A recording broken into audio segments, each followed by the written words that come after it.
So I just want the public in full transparency to understand where the shortfall lies and with whom it lies.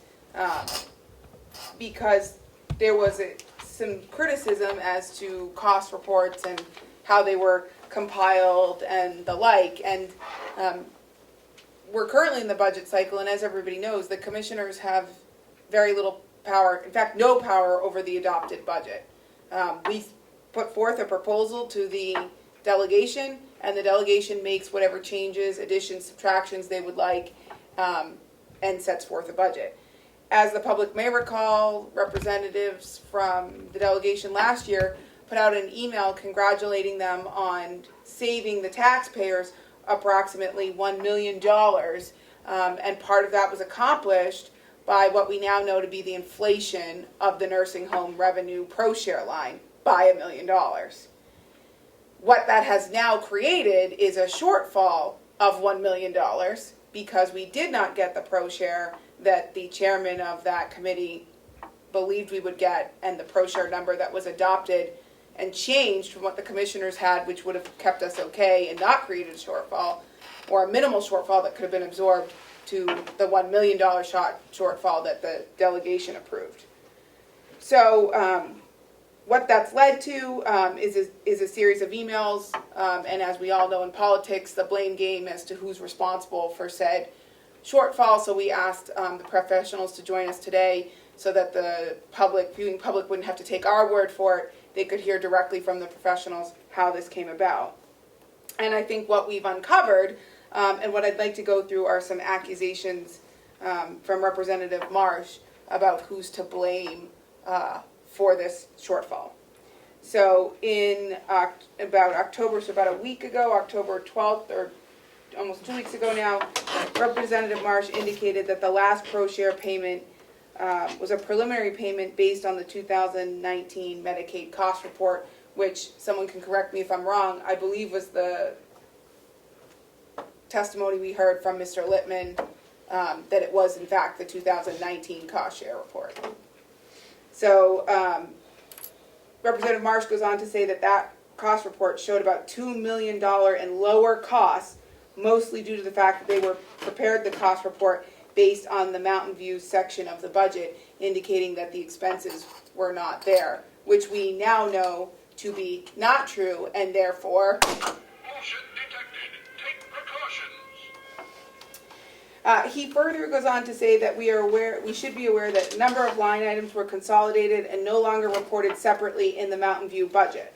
Bullshit level DEFCON 5. We now know that to be inaccurate. As we've heard, they were not consolidated until 2020, so his accusation that they were consolidated in 2019 is in fact a lie. He says he learned of this back in June when he spoke with our finance director from the nursing home, and had an opportunity to have a revised cost report, and that he instructed Paula and Greg, who he did not know, despite the fact that we heard testimony that Greg has been preparing the county's Proshare report for the last 6 years. So Come on now, that ain't even bullshit. That's horseshit. clearly he knows who Greg is. He's been repairing them for the past 6 years, that there would be a revision to this number. But what we're hearing from Mr. Littman is, even if we change the cost report, so the cost captured in the running and cost of the nursing home, as we saw from the spreadsheet, that creates a minimal impact to the Proshare number. What we heard from Mr. Littman was the majority of the Proshare number issue comes from the fact that the county, from the fact that CMS is now capturing payments that the patients make as a part of their responsibility to Medicare, and any shortfall when they don't make those payments, and that is the greater number that affected the Proshare this year, and not the cost reports. So Representative Marsh's continued statements that it's the cost reports and the commingling of those accounts in the budget that he created is inaccurate. I would submit that the only other true part of his email indicates that this is obviously an expensive screw-up on the part of the delegation, and hopefully next year, they will take into account the figures that are provided from the professionals who do this work, i.e. the nursing home administrator and Commissioner Platch, who warned them that inflating that number would cause what we're now in, $1 million shortfall to the taxpayers. Madam Chair, Thank you, Madam Chair. may I Yes. make a comment?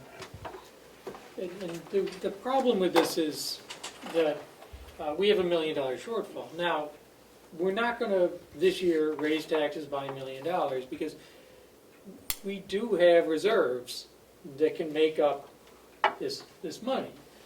The county tries to maintain reserves. We'd like to keep 2 months of reserves. We aren't there yet. And so we're going to be using reserves to pay this, to make up the shortfall. That means our reserves are going to be depleted. Usually every year, reserves are used at the beginning of the year. Reserves from prior years are used to buy down the tax rate for county residents. That's going to be more difficult next year because of this $1 million screw-up. So, just so we know, we bought down the tax rate last year with $1 million inflated, fake revenue line, and we're gonna have to pay for that somehow. It's a problem. So.